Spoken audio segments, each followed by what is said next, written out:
So here we are at another roadshow. I'm at Iska in Killeen tonight, and we have lots of people behind the camera, all willing to find out what the Jamboree is about. So if you've not been to a roadshow yet, look online and please go to your next one. I'm Joe, and I'm the South West Wales leader for the World Scout Jamboree in 2019.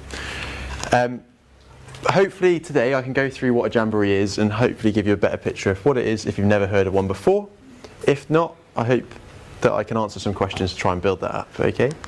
But there's some pictures in here to give you an idea of what a Jamboree will look like, an idea of the scale of how many people there are that go to it.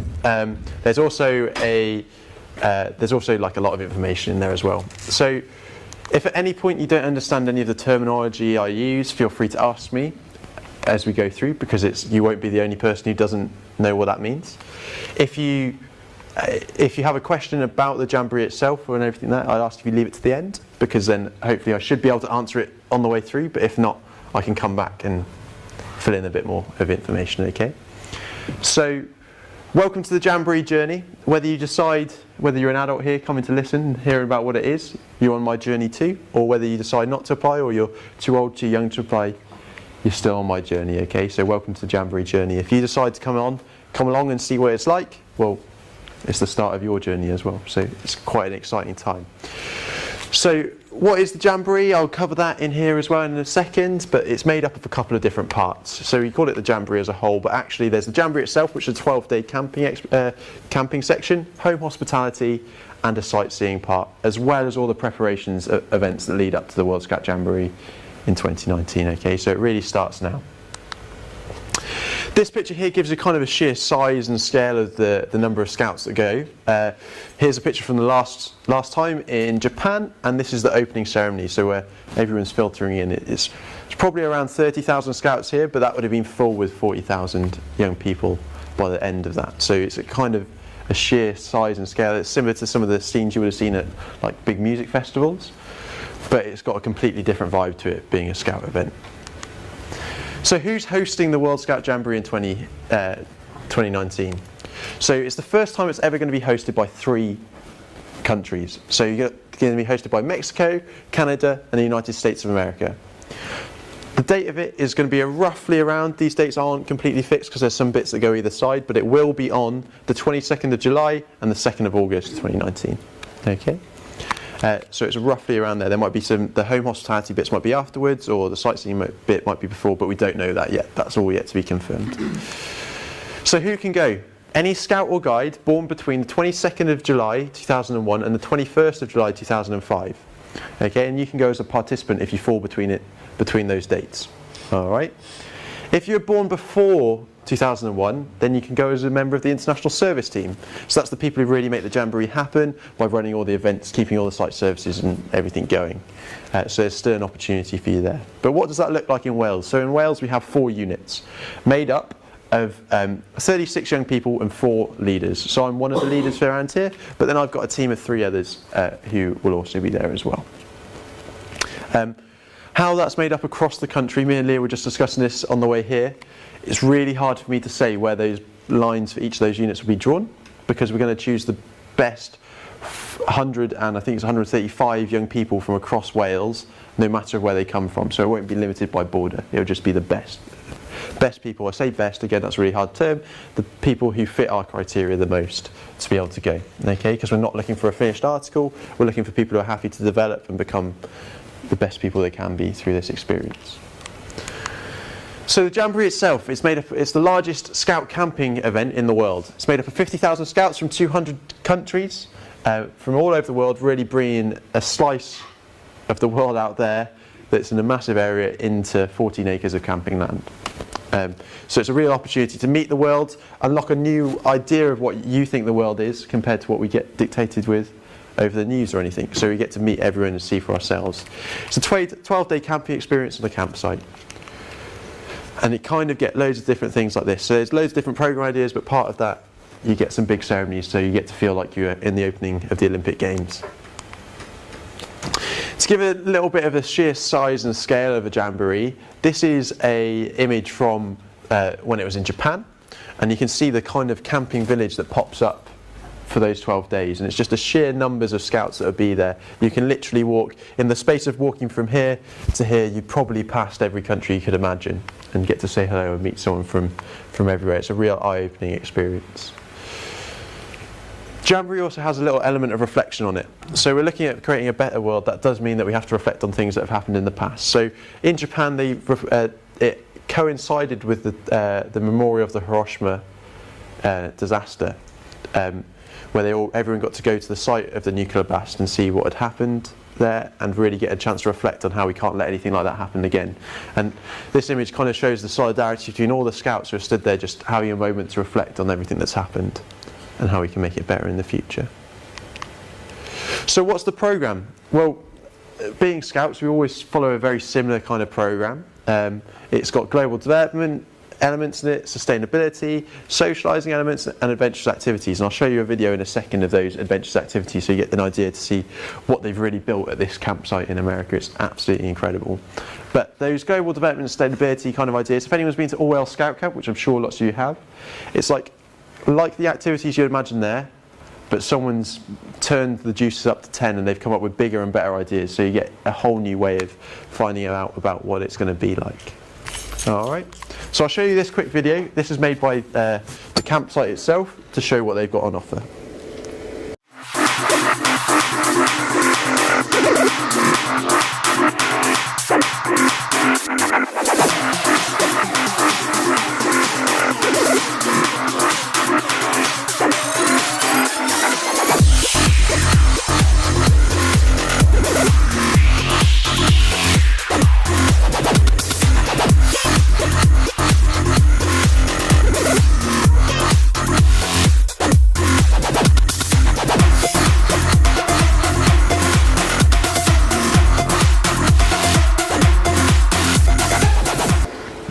So there's a real load of big eye-popping activities on there. So from whitewater rafting all the way to using some zip wires, which they claim you can go up to 50 miles an hour on. So it looks really amazing. Where's the camp going to be held? It's in the Summit I always say it wrong, Betchel Reserve, not the Belcher Reserve as I said it the first time I said it, Betchel Reserve in West Virginia. It's made up of 14,000 acres of scout camping site itself, but it's bordered by 70,000 acres of national park land of the New Gorge River National Park. So that's where you get all the whitewater rafting and the climbing. It's all actually in the national park itself, so you get to see a real big part of America. The campsite itself is obviously, this is, you know, when you get a campsite map, if you've been to a campsite before, you kind of get an idea. I assume, I don't know, but lots of the camping will be around here with all the activities taking place up in what they're calling Adventure Valley. All right, it's a purpose-built scout campsite with purpose-built toilets on every pitch, with a team for people to clean the toilets. So if you're on IST, you won't even have to clean the toilets. They're paying someone else to do it.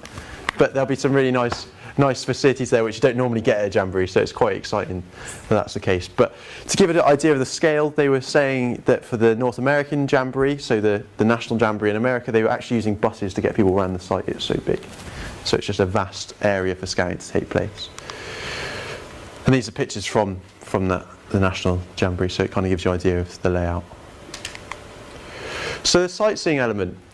Each Jamboree is meant to give you an idea of what that country is about. So I hope this time you'll be able to go and view a major city from America or Canada or Mexico. In previous years, so when they went to Japan, they got to go visit Tokyo and see around Tokyo, and I've got some pictures of the guys really getting an opportunity to go immerse themselves in the culture and see what it's like.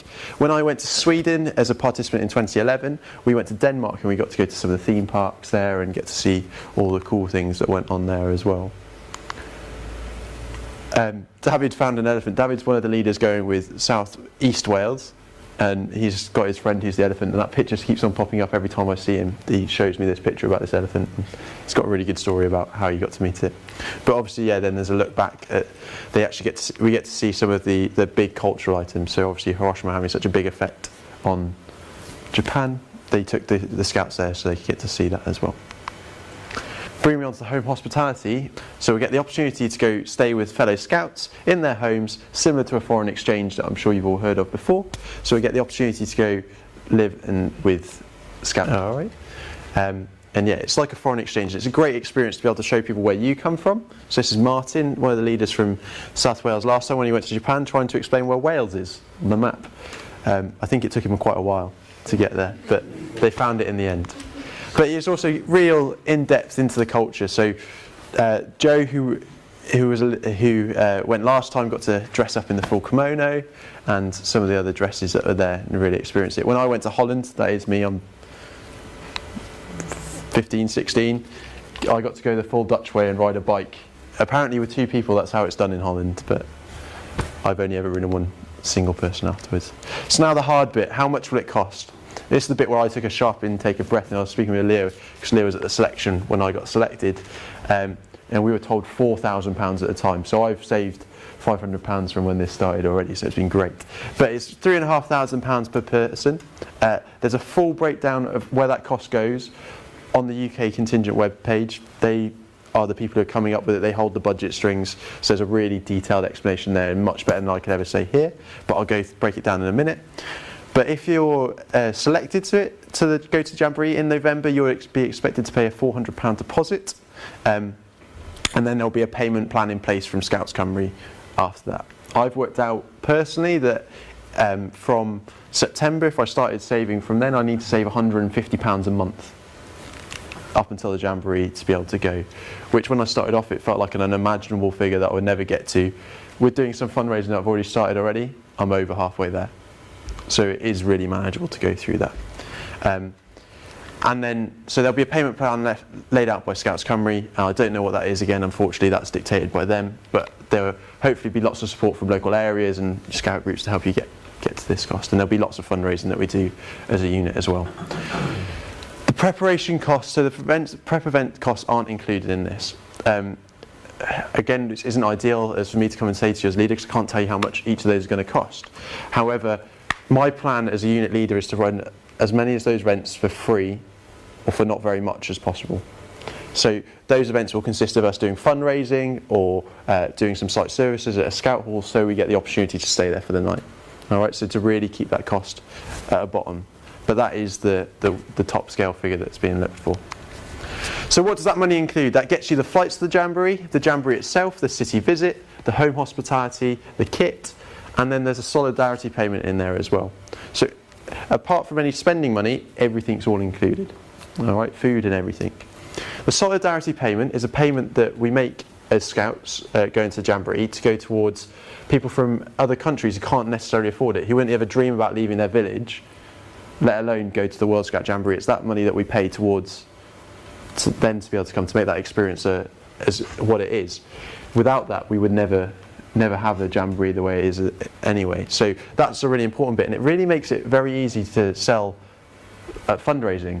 I'm not funding for just myself, I'm funding for someone else to go and make this experience what it is. You can never imagine leaving their own town, let alone come to this Jamboree. So it's a really important part and a really big selling point when you go to do that in there. So what happens between now and the Jamboree itself? Well, there's an application which is already live now. It's already, the link's on Facebook, it'll be in the end of here, that you can go and fill out the application form. There's a video to show you what's in it if you want to look beforehand, before you start applying. That application needs to be in by the 5th of November. It's an online application, so you can do it instantly if you needed to. So yeah, the closing date's the 5th of November. You'll then find out whether you've been selected to go to the selection event within 2 days of the closing date. Okay, we're already working our way through those applications now, giving them scores. So as soon as you apply, it will be scored, and then we can give it straight away afterwards. Then there'll be the selection event on the 18th to the 19th of November, which will be held in somewhere near Brecon, in a school, and then from there you'll find out whether you've been selected. Okay. On the 19th of November, the unit leadership team is staying at the school until we've decided completely who's going and who's not going. So by the end of the following week, you'd find out whether you'd been selected or not. All right.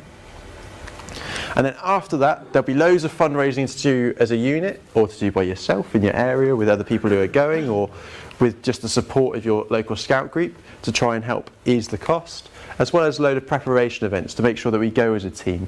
I can't stress how important it is for those prep events are to make sure that when we go to America in 2019 for 3 weeks, everyone knows who I am and knows how I like to work, and I know how everyone else is. So I can read them really well and understand when there's issues or when there's anything else that I can do to help them enjoy the experience completely. So we're going to be doing a prep event once a month as a unit to be able to make sure that we're one strong team as we go through. Alright. Has anyone got any questions? I hope you enjoyed that video, and if you want to find out more about our adventures to Jamboree and follow our story, or if you want to be part of our story, give us a like on Facebook